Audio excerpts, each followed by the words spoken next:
It was no ordinary Barat. A father in Jharkhand, Prem Gupta, went the extra mile to welcome his daughter Sakshi Gupta back home after she allegedly suffered abuse at the hands of her husband and parents-in-law.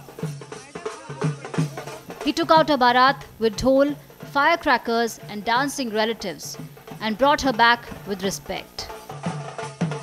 Let's meet the Gupta family from Ranchi.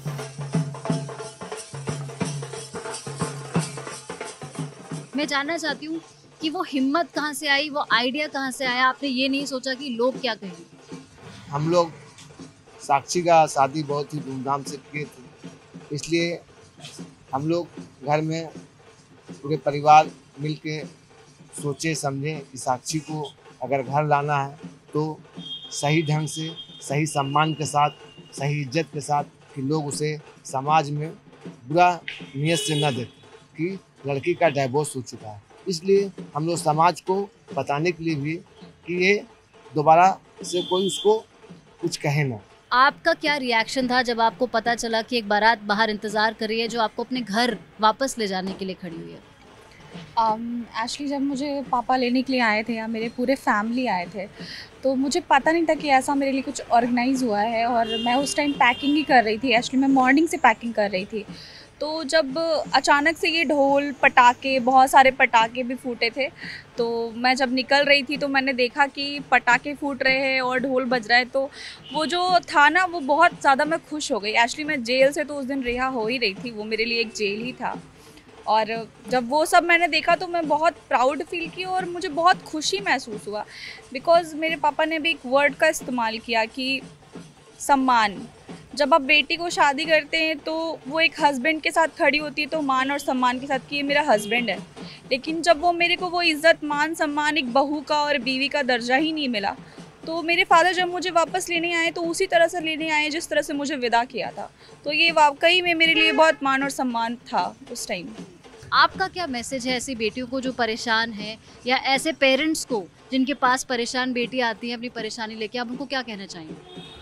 जी, मैं यही बोलना चाहूँगी, हमारी बिटिया एक अंश है और उस अंश को हमें अच्छे से रखना है। अगर कोई कष्ट है ससुराल में, अगर ससुराल अच्छा मिला है तो बहुत अच्छी बात है, बहुत खुशी की बात है।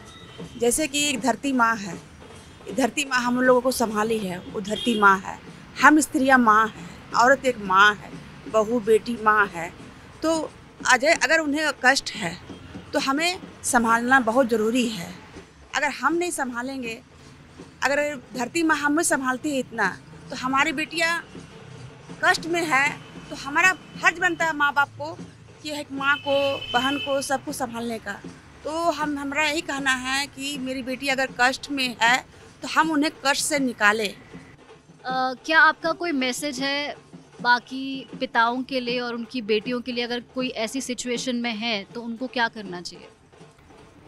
मैं वैसे माता पिता को बोलना चाहता हूँ कि जिनकी बेटियाँ अगर कोई कठिनाई में हैं या कोई प्रताड़ित हो रही हैं, तो अगर बेटी कुछ बात अपने माँ बाप या माता पिता या गार्जियन से शेयर करते हैं तो उनके माता पिता अपनी बेटी के बातों पर ध्यान दें और उनका कोई निष्कर्ष निकालें, न कि उन्हें बार बार बोला जाए कि बेटी एडजस्ट कर लो, अब तुम्हारा वही घर है, तुम्हारा यहाँ से डोली गया है, अब तुम्हारा वहाँ से अर्थी आएगा। ये पुराने ख्यालों को छोड़ दे, अन्यथा बेटियाँ डिप्रेशन में जाएगी, खुदकुशी कर लेगी और फिर उसके फ़ोटो पर माल्यार्पण करने के सिवा और कुछ माता पिता के पास नहीं रहेगा। इसलिए मैं वैसी माता पिता को बोलना चाहता हूँ कि अपनी बेटी के बातों का अगर बोल रहे हैं तो उस बातों को ध्यान दें और उस पर अमल करें। एक और बात मैं जानना चाहूँगी कि आसपास के जो रिश्तेदार होते हैं, जो समाज पड़ोसी होते हैं, जो फ्रेंड्स होते हैं, उनका क्या रिएक्शन रहा? क्या उन्होंने आपके फैसले का समर्थन किया या आप लोगों को कहा कि नहीं ये मत करो, घर में ही निपटा लो मामला? जी, जब हमारी साक्षी आई तो ढेर सारे फ्रेंड हमारे बधाइयाँ दी। तो मुझे ऐसा लगा कि मैं अपनी बेटी को नया जन्म दिया है और नया जन्म हुआ है। और हमारा सारा समाज जो है, हमारे रांची झारखंड के कुछ लोग मुझे बहुत अच्छे से, खुशी से सम्मान हम लोगों को दिए हैं। और हम राजस्थान गए थे, हमारा भी उन लोगों ने बहुत अच्छा से सम्मान किया। मैं आपसे एक निजी सवाल जानना चाहूँगी, क्योंकि आप देख रहे थे कि आपकी बेटी परेशान है अजय साल में, और साथ ही साथ में आप कैंसर से भी लड़ रहे थे। आपके लिए बहुत मुश्किल था ये दोनों चीज़ें डील करना, लेकिन आपको कौन सा चैलेंज ज़्यादा बड़ा लग रहा था? कौन सी बीमारी है, समाज की जो बीमारी है ये ज़्यादा बड़ी लग रही थी, या कैंसर की बीमारी? मुझे तो शादी के बाद कैंसर हुआ, लेकिन कैंसर से ज़्यादा तकलीफ़ हमें अपनी बेटी की जो शादी करने के बाद जो उसको कष्टदायक पीड़ा में थी, प्रताड़ित हो रही थी, उससे ज़्यादा हम टूट रहे थे और उसी का सॉल्यूशन में हम लगे हुए थे। आपकी क्या राय है कि फॉर वुमेन फाइनेंशियल इंडिपेंडेंस, अपना पैसा कितना ज़रूरी है और क्यों? फाइनेंशियली इंडिपेंडेंट होना लड़की के लिए बहुत ज़रूरी है, क्योंकि अगर आप इंडिपेंडेंट हो जाओगे ना तो आपको लोग क्या कहेंगे उसका फ़र्क कम हो जाएगा, क्योंकि आपको जो ख़रीदना है आप खुद से ख़रीद सकते हो। अगर आपको ट्रैवलिंग करना है तो आपको किसी के लिए किसी के पीछे मतलब भागना नहीं कि आप मेरे को दो, आपको हस्बैंड पे डिपेंड होने का ज़रूरत नहीं है। हाँ, वो आपकी ज़िम्मेदारी उठा सकते हैं खुशी से, लेकिन आप अपने लिए काम करो, क्योंकि आप जब अपने पैसे से शॉपिंग करोगे ना आपको ज़्यादा खुशी होगा। आपको शादी में लगा कभी भी कि आपको फाइनेंशियली इंडिपेंडेंट होना चाहिए? हाँ बिल्कुल, क्योंकि मैं फाइनेंशियली इंडिपेंडेंट नहीं थी, तो मुझे ऐसा फ़ील हुआ कई बार, क्योंकि मेरी ग्रेजुएशन के बाद ही शादी हो गई थी मेरी, तो मुझे ऐसा बहुत बार, क्या हर दिन मुझे फ़ील होता था।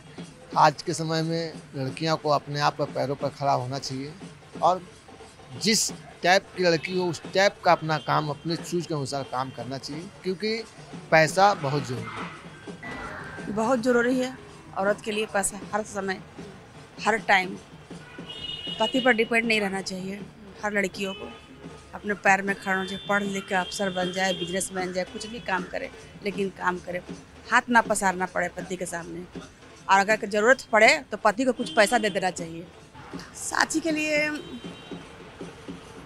अगर वो चाहेगी, जो चाहेगी मैं उसका साथ दूंगी, और अगर वो पढ़ना चाहे तो पढ़ाई में साथ दूंगी, और जो भी अपना काम करना चाहे मैं उसको साथ दूंगी आगे के लिए। साक्षी ग्रेजुएशन कर चुकी है और फैशन डिज़ाइन कर भी की है। आगे वो कुछ कोर्स करेगी और अपना सेल्फ इंडिपेंडेंट बनेगी, और जो भी करेगी उसका हमें माता पिता तरफ से बहुत ही सपोर्ट रहेगा। मैं आपसे सवाल पूछ रही हूँ, मैं ये पूछ रहा था कि जब हेडलाइंस ख़त्म हो जाती है, जब अटेंशन चली जाती है, जब आप अकेली होती हैं, तब आपके दिमाग में क्या चल रहा होता है?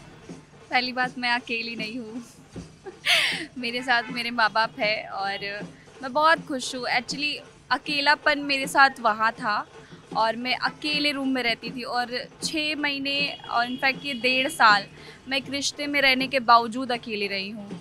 और अभी मुझे ऐसा लग रहा है कि मैं मतलब चाहे जो भी वायरल हुआ है या वीडियोस वायरल हुआ है, मैं एक उस मोटिव में देख रही हूँ कि जिन लड़कियों का हेल्प हो पा रहा है उससे वो, और जिन्हें नहीं हो पा रहा है वो मुझे टेक्स्ट कर रही है, मैं उससे हैप्पी हूँ।